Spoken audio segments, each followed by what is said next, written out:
There was a bombing of an IVF clinic yesterday in Palm Springs, and the young man, 25-year-old, did this because he's like, you're bringing people to this world against their will, right? You're forcing them to come out.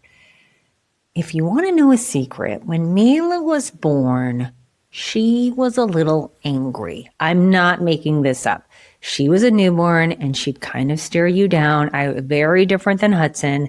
The only way to describe her was she didn't want to be there. And I do remember thinking, oh my gosh, did I force her to come? Like, did she really actually not want to come? Swear I thought this. But then I put on my nerdy biology hat and I realized IVF can't get you pregnant. That is a complete lie, a complete myth if you think IVF can get you pregnant. So I wanted to take this time so that, and listen, I know there's a lot of shame and all that stuff around IVF. So we're going to take this, however long it takes me, to go through how IVF is an extremely natural process. Yes, you heard that right. And it's an extremely natural process.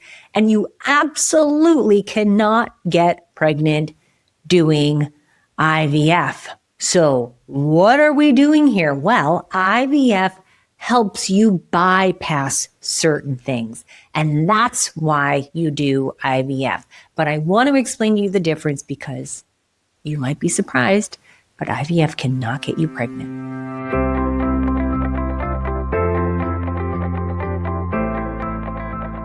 Before we get started, I want to share with you really exciting news, a lot of free resources that you may or may not know about, and then I'm going to ask you for a huge favor.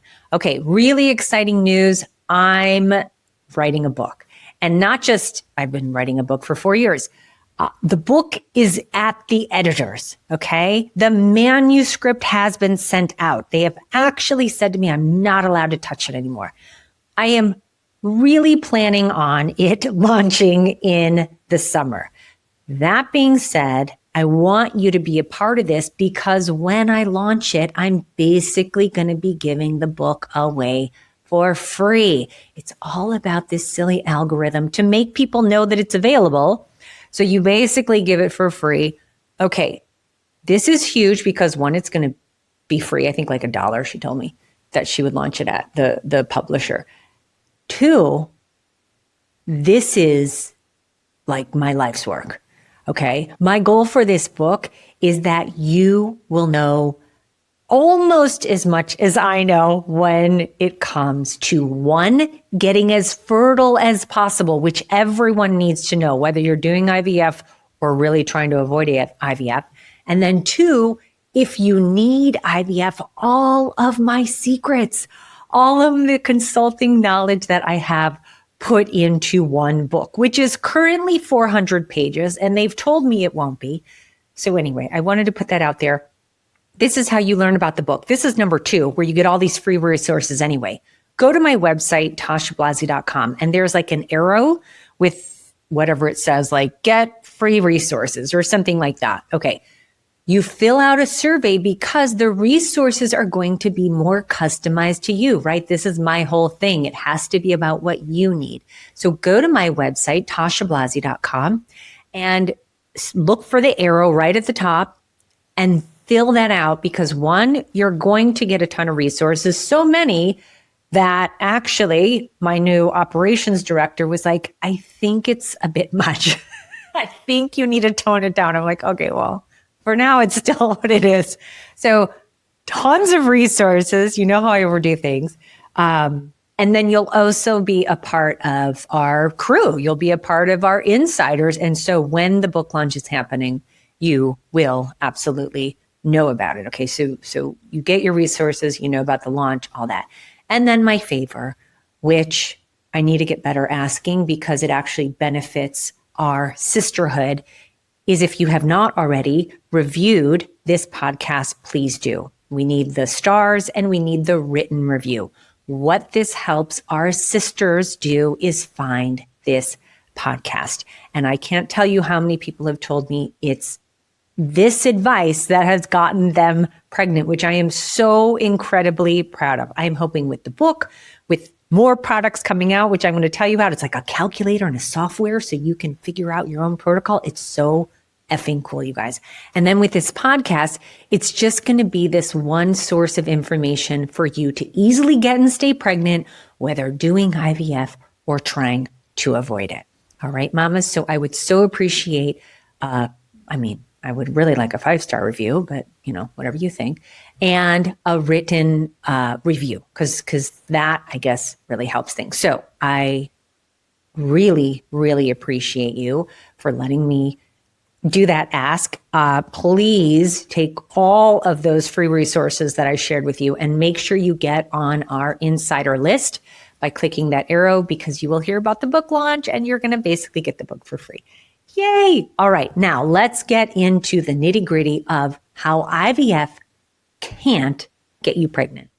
So what I'm going to do is kind of go through the process of how you get pregnant and how IVF helps and what IVF absolutely cannot help with, but then what you can do to help that process yourself. So let's bust some myths. Okay, IVF does not make you make more eggs.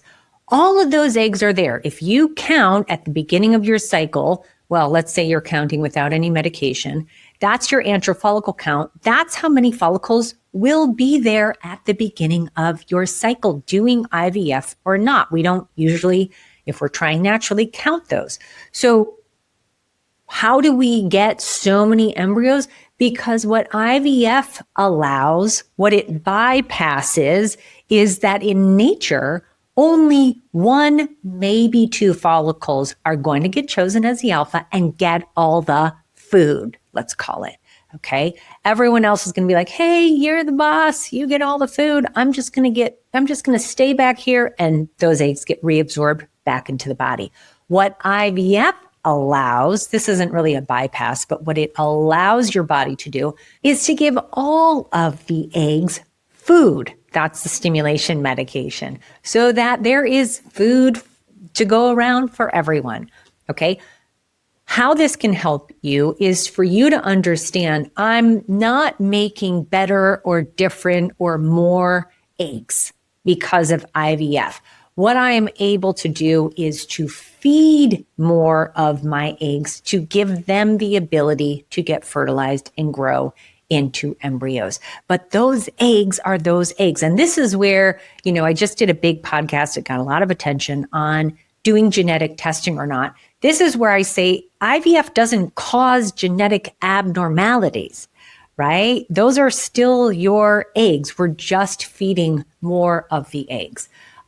Check out that podcast if you haven't, because otherwise that statement may not make sense to you. So, okay, we don't make more eggs or better eggs because of IVF. We just feed more of the eggs that are already there.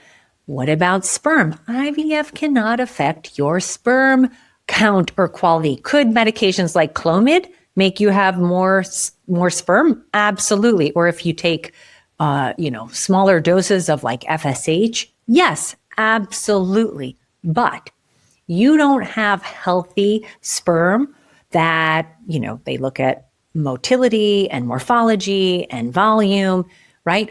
IVF can't make you have healthy sperm. You got what you got. So this is where the empowerment part comes in, and we can affect our sperm quality. Okay, again, and I don't want to go into a whole tangent like I always do, but remember, your sperm issues are not issues to deal with. We need to figure out why you have sperm issues. Same thing with eggs, right? Why do we have egg quality issues or low egg count at our age? Why do we have morphology, mobility, count issues with our sperm? That's all going back to things you absolutely can control that has nothing to do with IVF. All right, so we have the egg and sperm. Now they need to fertilize. Well, ICSI, IVF can force fertilization. No, it can't. What IVF allows is for you to bypass the need for a certain amount of sperm to be there, right, to fertilize the egg. It could also bypass the need for fallopian tubes for the egg to have to travel down to wait for fertilization, but it cannot force fertilization. But wait, even when you inject it with a sperm using ICSI, correct. That's why you don't get 100% fertilization rate no matter what. So what IVF and in particular ICSI is able to do is help with, again, if there's a sperm count issue or quality because they're picking out good, better looking sperm, but also if the walls around the egg are really thick, which is hard to know, that's what ICSI can help with. Okay, so again, we can't force fertilization or else we'd always get 100% fertilization. We are bypassing some issues like a thickened wall, like a sperm count or quality issue that might be there, or like a fallopian tube issue that does not allow the egg to travel, okay, into the fallopian tubes and wait for fertilization. So do you see how natural IVF can be? It helps our body do things that it can't do well on its own, just like, by the way, every other medical profession. So I don't know why IVF gets a bad rap, but it is not helping us do something that our body won't do. We can't force this part because trust me, I would have done anything to force it. Okay. And at this point, I feel like the doctors would try anything to force it too. Right. All right. And then the next part is growing of the embryos. You cannot force this. And in fact, IVF makes it more difficult because we're growing embryos in a lab. And if your doctor tells you that their lab is better than your body, like, I just can't. I can't even have that conversation right now. That's just not reasonable. Okay. Going back to another podcast, it's just not reasonable. But it's actually a worse environment to grow an embryo because it's not nature. So IVF can't make embryos grow. They're either going to do it because they want to, because they're right and healthy and hearty, or because they're meant to. Right? There is a huge spiritual aspect to this. The spirit baby that gets a lot of say and your higher power that gets a lot of say. So this is the part where if it's not supposed to happen for one reason or another, it won't. And you get to, as the warrior mama, take a lot of that pressure off of yourself. Okay? Knowing that if it was meant to be, it absolutely will be. Now, as a fertility consultant and IVF consultant, do I really think that if it doesn't happen, it wasn't meant to be? 100% no. I want to look at your protocol. I want to look at what you're doing to make yourself as fertile as possible. I want to control this issue because, like you, I have control issues too. But my point is, we can't force this child into existence. So we should not have guilt about that. And these people that are thinking, obviously he's crazy, right? He just bombed himself in a clinic. But even people that aren't bombing themselves in clinics, we know these people that think IVF babies are weird or IVF is weird. And this is where, if they had a nerdy biology hat like I do and put it on, they would realize how natural it is. Okay, and the last part is the pregnancy. Oh my goodness, I had 10 transfers. I only have 2 children. Everything looked, quote unquote, perfect. It was a perfect embryo, the perfect lining, the perfect timing, the perfect Why then didn't I get pregnant 10 times? Well, gosh, I wouldn't have done it 10 times if they worked. You know what I mean? Why did it only work 20% of the time? Right? 2 out of 10 times. Because you can't force this embryo to do what you want, no matter how ideally you're doing everything. And so this goes again to, we cannot force a pregnancy. IVF can't get you pregnant. IVF helps with certain issues, just like a cardiologist helps with certain issues and a dermatologist helps with certain issues. Your IVF doctor, you're hopefully board certified, reproductive endocrinologist, but I call them just IVF doctors for short. Your IVF doctor cannot force eggs to be healthy, sperm to be healthy, eggs and sperm to fertilize, embryos to grow, and it absolutely cannot force an embryo to implant and grow into a healthy baby for 40 weeks. I am beyond grateful for what IVF has allowed Brian and me to do with his male factor and thousands of my clients and audience to do. I love IVF for it. But IVF alone can't get you pregnant. And that could be a frustrating thing for me to say to you right now. But I also believe it is a very beautiful and empowering thing. And just to be annoying, remember, we always go back to the why.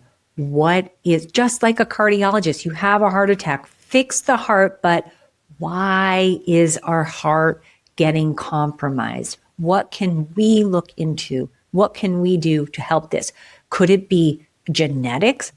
Possibly, absolutely. And as we've been taught, we absolutely can reverse genetic dispositions to some things, no matter what disease it is.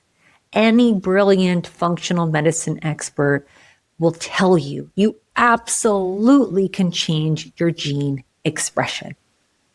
I don't want to give you more on your to-do list, but I hope if you've had issues with IVF in the past, or you've had family with you doing IVF, first of all, that's their issue. I hope that this inspires you to know how you have a disease, an issue, a problem to solve, and you're using a medical professional to help you, just like any of your friends and family would do if they had a medical issue as well. And if this is a religious thing per se, and you have family with a certain religion that are against IVF, check out my podcast. I did it a while ago about, does God believe in IVF? I think you will thoroughly enjoy that. But I also want to say this to you. If you don't have a problem with IVF, but somebody in your family or friends or your life has a problem with IVF, it is likely that they don't have all the information. And so often we do create our beliefs around the information that has been presented to us. It doesn't make it true. It's a belief based on resources. So if you take that in a little bit, you may be able to see how this shows up in other areas of your life. You know, there's an expression, you did the best with what you knew at the time, right? My mom says that all the time, right? I did the best with what, I'm like, Mom, you were a great mom, relax, okay? So if someone has an issue with IVF or whatever it is, tell them to just kidding. No. Have some grace. This is what I need help with. Have some grace. Have some compassion. Understand that they are coming from a place with their limited knowledge. It's not a bad thing. It's just what they've been exposed to. And ultimately, you're better. No, I'm sorry. You know more. No, I'm sorry. You're so much smarter than they are. Okay, I need to stop. Ultimately, if they were possibly willing to get other information and not stay with blinders on for this situation, and I'm guessing a dozen other situations as well, if I know the type of person you're talking about, I think they would be so welcoming of IVF. But that's not our problem. And I want you to know that if you're doing IVF, God is for it. And if it feels right to you to do IVF to have your babies, it is. It's been put in your heart that way for a very special, specific reason. And I want you to honor that. And I want you to do whatever it takes to make your IVF work. And of course, if it's not working, I want you to stop doing what's not working and pivot. And if you don't know how to pivot or you don't know what to do, you know to call me, right? Yes, you know to call me. This is what I'm obsessed with. This is what I do. I make sure that IVF works for you and you are set up for success with everything we can control before you invest. And then, of course, if this is something like an egg retrieval, throughout the execution of it, because I can't tell you how many perfect protocols have gone out and been ruined by the execution of it. Something like a transfer, before you put that precious, precious, precious embryo in that took you, I knew what it took me to make those every single time I had a failed transfer. I needed to make another embryo. Before you put it in, have you assumed that every issue will happen? And then go down the list and check it off. Nope. Or, hey, let's assume it will happen. And here's some processes, strategies, or medication that could help and can't hurt. So just to sum it up, when it comes to an embryo transfer and you're preparing with me, I assume everything is going to go wrong because that's smart. Assuming that everything is going to go right and just stick it in and seeing what happens, that's what happened to me 10 times. And I got a 20% success rate, right? You assume, oh no, you are prone to pregnancy losses. Prove to me you're not. You are prone to, okay, and again, I don't think everybody's prone to pregnancy losses, but I'm just telling you, when you assume the worst when it comes to egg retrievals, you plan accordingly, and then you get to check so much off the list. I can't stand it when people assume the best with embryo transfers because they're like, oh my gosh, got it back. And yeah, that embryo was normal. So now I guess it wasn't an embryo issue. Oh my God. Okay. Anyway, I went off again on another tangent. I'm here for you, Mama. I love you. You're a warrior mama, and your child is so lucky to have you as their mom. All right. Now, if you could do me that big favor, review this podcast. You just go to the episodes, scroll to the bottom. You're going to see some stars. Click on all of them if you love me. If you don't love me, why are you still listening? But anyway, that's the whole thing. And then do a written review and help other sisters. We are in a beautiful sisterhood. Find this podcast. It would mean just the world to me, and I would appreciate you even more than I already do. All right, Mama, I'm here for you. If we haven't talked yet, I want to talk. All right, love you.